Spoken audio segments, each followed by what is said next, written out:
नमस्कार,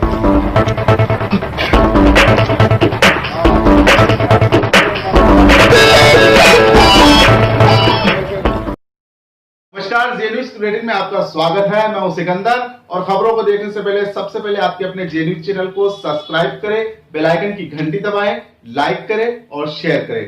और अब खबरों को देखने से पहले नजर डालेंगे आज की सुर्खियों पर। अनियंत्रित होकर पलटी पुलिस की गश्ती दल की सरकारी गाड़ी। देवलिया के पास नीलगाय को बचाने के चक्कर में हुआ हादसे में 3 पुलिसकर्मी हुए घायल। विद्युत विभाग के रहमो करम की बदौलत ग्रामीण अंचल के लोगों को पूरी रात भर भटकना पड़ता है घरों से बाहर। ग्रामीण अंचलों में अघोषित विद्युत कटौती से ग्रामीण परेशान। कई दिनों से लगातार हो रही है विद्युत कटौती। केकड़ी पंचायत समिति के विकास अधिकारी कुशलेश्वर सिंह ने सावर मुख्यालय के पंचायत में चल रहे नरेगा कार्यों का किया निरीक्षण। श्रमिकों को दिए गए आवश्यक दिशा निर्देश। कोरोना संक्रमण के तहत चिकित्सा विभाग की टीम लगातार संदिग्धों पर बनाए हुए हैं नजर। शुक्रवार को 53 संदिग्ध लोगों को किया गया हॉस्पिटल आइसोलेट। किशनगढ़ विधायक सुरेश टांक की अनुशंसा पर किशनगढ़ को 2 करोड़ 90 लाख से सड़क निर्माण कार्य की मिली स्वीकृति। विधानसभा के मनोहरपुरा, दोतली, गुजरवाड़ा, लक्ष्मीपुरा तथा अन्य गांव होंगे लाभान्वित। फतेहगढ़ कालाबड़ के पास गणेशपुरा गांव में टिड्डियों का बड़ा झुंड पहुंचा। आसमान में लाखों टिड्डियों का मंडरा कर देख किसानों की बड़ी धड़कनें। और आइए अब देखते हैं क्षेत्र की खबरें। केकड़ी पुलिस थाने की सरकारी कार बीती रात को बघेरा रोड पर देवलिया के पास नीलगाय आने से दुर्घटनाग्रस्त हो गई। हादसे में 3 पुलिसकर्मी घायल हुए हैं, जिन्हें केकड़ी के राजकीय चिकित्सालय में भर्ती कराया गया, जहां से प्राथमिक उपचार के बाद छुट्टी दे दी गई है। थाना प्रभारी महावीर शर्मा ने बताया कि गत रात्रि में पुलिस की सरकारी कार बघेरा रोड पर गश्त कर रही थी। इस दौरान देवलिया के पास अचानक कार के सामने नीलगाय आ गई और उसको बचाने के चक्कर में गाड़ी पलटी खा गई। वो तो गनीमत रही कि वाहन की गति धीमी थी, जिससे बड़ा हादसा घटित नहीं हुआ। पुलिस की कार पलटने से हादसे में पुलिस के 3 जवान घायल हो गए। हादसे में घायल तीनों पुलिस के जवानों को अन्य वाहन से केकड़ी के राजकीय चिकित्सालय में भर्ती कराया गया, जहां पर प्राथमिक उपचार के बाद तीनों जवानों को छुट्टी दे दी गई।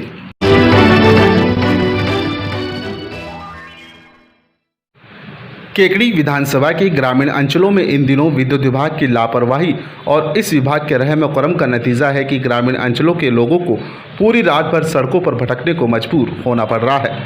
एक तरफ तो सरकार ने कई जीएसएस को ठेके पर देकर आमजन के लिए मुसीबत खड़ी कर दी। ठेकेदार द्वारा ग्रामीण अंचलों में विद्युत आपूर्ति के नाम पर ठेंगा बताया जा रहा है। 24 घंटों में से 6 या 7 घंटे ग्रामीण अंचलों में विद्युत आपूर्ति की जाती है। गुरुवार को भी केकड़ी विधानसभा के बघेरा, देवगांव, जूनिया, धुंधरी सहित कई गांवों में पूरी रात भर विद्युत आपूर्ति बंद रही। इस भीषण गर्मी में लोग पूरी रात परेशान रहे। विद्युत विभाग द्वारा कभी आवश्यक रखरखाव के नाम पर तो कभी आंधी तूफान और बरसात के नाम पर विद्युत कटौती कर दी जाती है। लेकिन हद तो यहाँ हो गई कि रात्रि में जब विद्युत सप्लाई की कटौती की जाती है तो पूरी रात ग्रामीण अंचल के लोगों को सड़कों पर भटकने को मजबूर होना पड़ता है। एक तरफ तो भीषण गर्मी और उमस का कहर और दूसरी ओर बिजली विभाग की बेरुखी। सबसे बड़ी बात तो यह है कि जब ग्रामीण इलाके के लोग विद्युत सप्लाई नहीं होने पर विद्युत विभाग के कार्यालय और अधिकारियों के फ़ोन करते हैं तो अधिकारी और संबंधित कार्यालय में लोगों के फ़ोन उठाना तक कर्मचारी मुनासिब नहीं समझते। बस लोगों को परेशानियों में डालना इस विभाग की आदत सी बन गई है। लगातार 2 दिनों से केकड़ी विधानसभा के ग्रामीण अंचलों में बार विद्युत आपूर्ति को लेकर समस्याएं उत्पन्न हो रही है। बिजली के बिलों में करंट जरूर दौड़ रहा है, लेकिन घरों में रोशनी के बजाय अंधेरा छाया हुआ है। करीब 2 माह से विद्युत विभाग द्वारा हर रोज आवश्यक रखरखाव के नाम पर बिजली कटौती की जाती है। अधिकारियों का कहना है कि बरसात के मौसम को देखते हुए पहले ही तैयारियां की जा रही है, लेकिन 2 महीने से आवश्यक रखरखाव का कार्य करने के बावजूद अभी तक इनकी व्यवस्था 0 के बराबर है। ग्रामीण इलाकों में थोड़ी सी हवा क्या चली, विद्युत सप्लाई बंद। बरसात की 4 बूंदें पड़ने पर विद्युत सप्लाई बंद, और जब रात्रि में विद्युत सप्लाई बंद कर दी जाती है उसके बाद वापस लाइट का आना असंभव है। 2 दिनों से ग्रामीण इलाकों में विद्युत विभाग की मेहरबानी से यही हो रहा है। इसके साथ साथ सरकार के कई जीएसएस को ठेके पर दिया गया है, लेकिन ठेकेदार द्वारा मनमर्जी पूर्वक कार्य करने की वजह से ग्रामीण क्षेत्र के लोगों को काफ़ी परेशानियों का सामना करना पड़ रहा है। एक तरफ तो कोरोना संक्रमण का खतरा और दूसरी तरफ विद्युत विभाग का जुल्म। एक तरफ तो प्रशासनिक अमला कह रहा है कि अपने घरों में रहे और सुरक्षित रहे, और दूसरी ओर विद्युत विभाग के अधिकारी, कर्मचारी और ठेकेदार लोगों को बाहर निकलने पर मजबूर कर रहे हैं। आप खुद समझ सकते हो जिस तरह लगातार सूर्य की तपन और उमस से लोग परेशान हैं, लेकिन विभागीय अधिकारियों को इससे क्या फ़र्क पड़ता है। हालांकि शहरी क्षेत्र में ऐसी समस्याएं नहीं के बराबर है, बस समस्याएं उत्पन्न होती है तो ग्रामीण अंचलों में। आखिर ग्रामीण अंचल के लोगों ने इनका क्या बिगाड़ा जो विभाग द्वारा इनको हर रोज़ सजा दी जाती है। एक तरफ तो उपखंड प्रशासन जलदाय विभाग व विद्युत विभाग की बैठक लेकर निर्देश दे रहा है कि लोगों को पानी और बिजली की समस्याएं नहीं हो, इसके लिए त्वरित कार्रवाई की जाए, लेकिन उपखंड प्रशासन के आदेशों को ताक में रखकर आमजन को परेशान करना इस विभाग की फितरत सी बन गई है। बिजली के बिल जमा नहीं कराने पर कनेक्शन काटना, पेनल्टी लगाना, इन कामों में जरूर विभाग स्फूर्ति दिखाता है, लेकिन आमजन की समस्या से इनका कोई सरोकार नहीं है। क्या विद्युत विभाग ग्रामीण अंचल के लोगों को सड़कों पर आकर विरोध प्रदर्शन के लिए उकसा रहा है? यह एक बड़ा सवाल है, क्योंकि आमजन की समस्या जब विकराल रूप धारण कर लेती है तो फिर वह सड़कों पर ही बोलती है। विद्युत विभाग को चाहिए कि अपनी कार्यशैली में बदलाव लाकर ग्रामीण क्षेत्र के लोगों की समस्या को अपनी समस्या समझकर उनको निजात दिलाएं, अन्यथा आए दिन विद्युत विभाग के सामने बैनर और तख्तियां लेकर नारेबाजी करने वाले लोगों की कमी नहीं रहेगी। जे न्यूज के लिए सिकंदर अली की रिपोर्ट। ग्राम वगैरह में आए दिन विद्युत कटौती के चलते ग्रामवासी बहुत परेशान हैं और बार बार शट डाउन लेके बिजली विभाग के कर्मियों द्वारा लाइन ठीक की जा रही है, रख रखाव किया जा रहा है। हर महीने में एक दिन पूरे दिन लाइट बंद रखते हैं। गत रात्रि को भी जो है पूरी रात लाइट नहीं थी और इसके कारण जो है मच्छर फैले हुए हैं, मच्छर काटते हैं लोगों को, उससे बीमारी बढ़ने की शंका है। और मैं ये कहना चाहता हूँ कि आप अगर शट डाउन लेते हो तो उसका काम कंप्लीट क्यों नहीं करते? बार बार बिजली क्यों कटौती की जाती है? बिना सूचना के कटौती कर देते हैं, जिससे आम पब्लिक परेशान है और आए दिन विद्युत बिलों को भी बढ़ा करके दिया जा रहा है, जिससे आम पब्लिक बहुत परेशान है। मैं तो ये कहना चाहता हूँ कि आप विद्युत आपूर्ति जो है सुचारू रूप से करें। जब भी कटौती होती है और विद्युत विभाग के अधिकारियों को अगर फ़ोन किया जाता है तो फ़ोन नहीं उठाया जाता है। अगर फ़ोन भी उठाते हैं तो कोई संतोषप्रद जवाब नहीं दिया जाता है। ये निजीकरण के चलते ठेकेदारों की लापरवाही और उनके कर्मचारियों के लापरवाही के कारण आए दिन लाइन फॉल्ट होती है, जिसके कारण आम लोगों को परेशानी उठानी पड़ती है। ग्राम में करीब 4-5 रोज़ से लगातार 8 घंटे लाइटें गायब हो रही है। बार बार प्रशासन को अवगत कराया जा रहा है, फिर भी कोई ध्यान नहीं दे रहा है। यहाँ के कर्मचारी को भी बार बार कहा जा रहा है, कोई ध्यान नहीं दे रहा है। सब लोग परेशान हैं। बारिश का मौसम है, लगातार बारिश होती रही है, फिर भी इतनी कटौती क्यों हो रही है? मैं विशेषकर बिजली कर्मचारियों से अवगत कराना चाह रहा हूँ कि लाइट समय पर पूरी देवें। सब लोग परेशान हैं और हाहाकार मचा हुआ है। प्रशासन से यही मांग है कि बिजली विभाग को अवगत कराएं और तुरंत जूनिया ग्राम की लाइट की व्यवस्था सुचारू रूप से कराएं। ग्राम जूनिया में 4-5 रोज़ से लाइट बहुत ज़्यादा कट रही है, दिन में भी बहुत ज़्यादा कटती है, जिससे जूनिया ग्रामवासियों को बहुत ज़्यादा परेशानी का सामना करना पड़ रहा है। ऐसे ही तो गर्मी की मार, ऐसे ही कोरोना की मार, और रात को भी 8 बजे लाइट कटी, जो 1 बजे जाके लाइट आई, जिसमें सभी ग्रामवासी बाहर बैठे हुए थे। सभी को लाइट का परेशानी का सामना झेलना पड़ रहा है तथा सभी को प्रशासन अधिकारियों को अवगत करवा रहे हैं, लेकिन प्रशासन लाइट व्यवस्था पे ग्राम जूनिया में कोई ध्यान नहीं दे रहा है।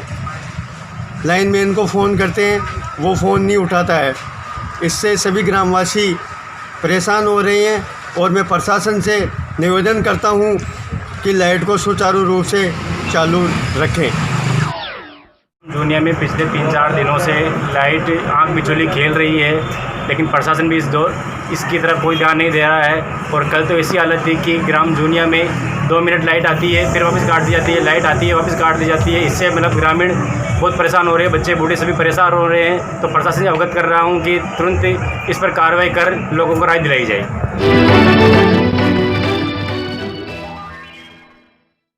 कोरोना संक्रमण के तहत लगातार चिकित्सा विभाग द्वारा संदिग्ध लोगों पर नज़र बनाए हुए हैं। विभाग द्वारा संदिग्ध लोगों व बाहर से आने वाले प्रवासी को होम आइसोलेट व क्वारंटाइन करने की कार्रवाई लगातार जारी है। आज शुक्रवार को भी 53 संदिग्ध लोगों को हॉस्पिटल आइसोलेट किया गया। राजकीय जिला चिकित्सालय के प्रभारी डॉक्टर गणपत राजपुरी ने जानकारी देते हुए बताया कि संक्रमण काल के तहत अब तक 1308 लोगों को हॉस्पिटल आइसोलेट किया जा चुका है व कई लोगों को होम आइसोलेट भी किया जा रहा है।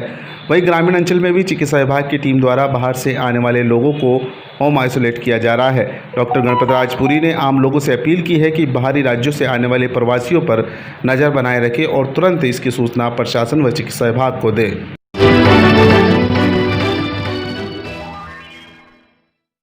केकड़ी पंचायत समिति के विकास अधिकारी कुशलेश्वर सिंह ने शुक्रवार को ग्राम पंचायत सावर मुख्यालय के में चल रही नरेगा कार्य का निरीक्षण किया। ग्राम पंचायत सावर मुख्यालय के पंचायत में चल रही नरेगा कार्य का निरीक्षण किया गया और धोलाई सागर की गाद निकालना सहित अन्य कामों का निरीक्षण किया।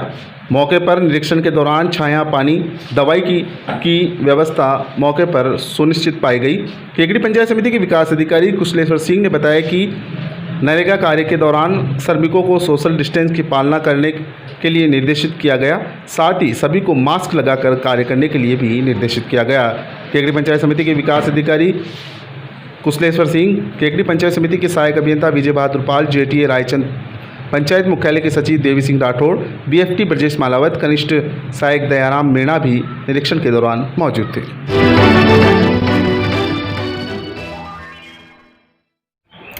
केकड़ी विधानसभा क्षेत्र में टिड्डी दल का आतंक लगातार जारी है। शुक्रवार को शाम को समय फतेहगढ़ कालाबड़ के पास गणेशपुरा गांव में टिड्डियों का बड़ा झुंड मंडराने लगा। आसमान में लाखों की संख्या में टिड्डियों के दल के आने के बाद गणेशपुरा गांव में किसानों की धड़कनें तेज हो गई। अचानक आए टिड्डी दल को देखकर गांव में रहने वाले किसान अपने अपने खेतों की ओर भागने लगे और अपने खेतों पर टिड्डियों को बैठने से पहले ही उनको भगाने का प्रयास के विभिन्न जतन किए गए।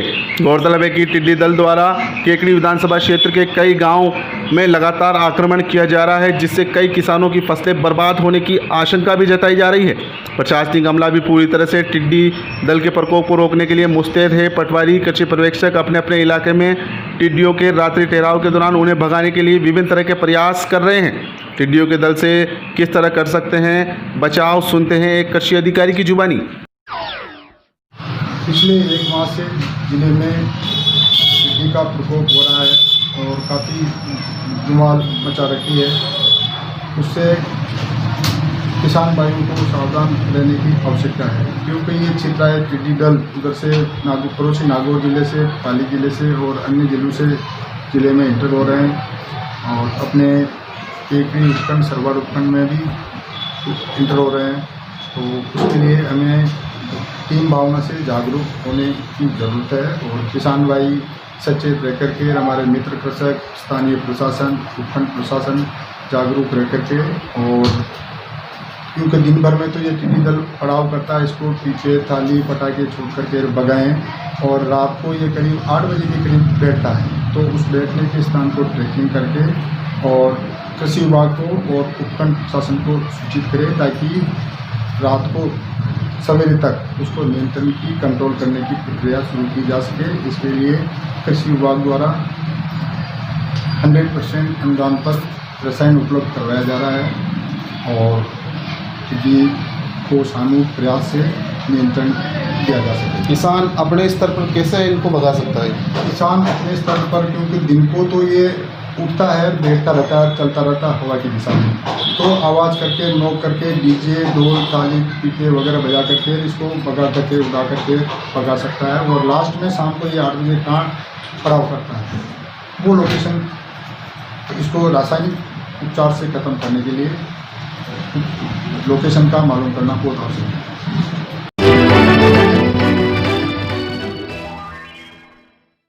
किशनगढ़ विधायक सुरेश नाक ने अपने अथक प्रयासों से किशनगढ़ के लिए कई सौगातें दी है। विधायक की अनुशंसा पर किशनगढ़ को 2 करोड़ 90 लाख के सड़क निर्माण कार्य की स्वीकृति मिली है।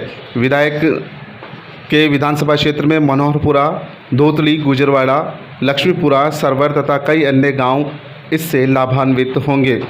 विधायक सुरेश टाक ने बताया कि किशनगढ़ विधानसभा क्षेत्र के ग्रामीण अंचल के खनन क्षेत्रों में आने वाली सड़कें काफ़ी क्षतिग्रस्त थी, जिस पर आवागमन के दौरान ग्रामीणों को अत्यधिक परेशानियों का सामना करना पड़ रहा था। इस बाबत ग्रामीणजनों ने विधायक से आग्रह किया कि मनोहरपुरा, दोतली, गुजरवाड़ा, लक्ष्मीपुरा, सरवर आदि गांवों की सड़कें अत्यधिक जीर्ण शीर्ण है, इन सड़कों का निर्माण कार्य कराया जाए। ग्रामीणजन की मांग पर विधायक ने त्वरित कार्रवाई करते हुए इन सड़कों के साथ साथ कई अन्य सड़कों के प्रस्ताव जिला कलेक्टर एवं अध्यक्ष DMFT अजमेर को सौंपकर सभी सड़कों के निर्माण की स्वीकृति के संबंध में DMFT की बैठक में अनुमोदन कराने का आग्रह किया। साथ ही इन सड़कों की स्वीकृति दिलाए जाने के संबंध में उप मुख्यमंत्री से भी आग्रह किया, जिस पर राज्य सरकार द्वारा जिला कलेक्टर अजमेर को निर्देशित किया गया और राज्य सरकार के निर्देशन व विधायक की अनुशंसा के आधार पर जिला कलेक्टर एवं अध्यक्ष DMFT द्वारा जनप्रतिनिधियों एवं अधिकारियों की अजमेर डिस्ट्रिक्ट मंडल फाउंडेशन ट्रस्ट अजमेर की बैठक आयोजित की गई। इस बैठक में विधायक सुरेश टाक की उपस्थिति में किशनगढ़ विधानसभा क्षेत्र के खनन क्षेत्रों की सड़कों के निर्माण की स्वीकृति का अनुमोदन किया गया, जिसकी प्रशासनिक एवं वित्तीय स्वीकृति अतिशीघ्र जारी होगी। किशनगढ़ विधानसभा क्षेत्र के Manoharpura bypass missing link road Manoharpura 3 kilometre 113.27 lakh रुपए, दोतली से गुजरवाड़ा मोड़ तक सड़क निर्माण लंबाई 3 किलोमीटर राशि 124.43 लाख रुपए, लक्ष्मीपुरा से सरवर रोड भेरू जी के मंदिर तक राशि 51.81 लाख रुपए की स्वीकृति है। विधायक सुरेश टाक ने बताया कि उपरोक्त सड़कों का निर्माण होने से मनोहरपुरा, दोतली, गुजरवाड़ा, लक्ष्मीपुरा, सरवर के साथ साथ कई अन्य गांवों के ग्रामीणजन भी लाभान्वित होंगे। इन्हें आवागमन के दौरान हो रही असुविधा समाप्त होगी तथा एक गांव से दूसरे गांव में जाने के लिए आवागमन में लगने वाले समय में बचत होगी।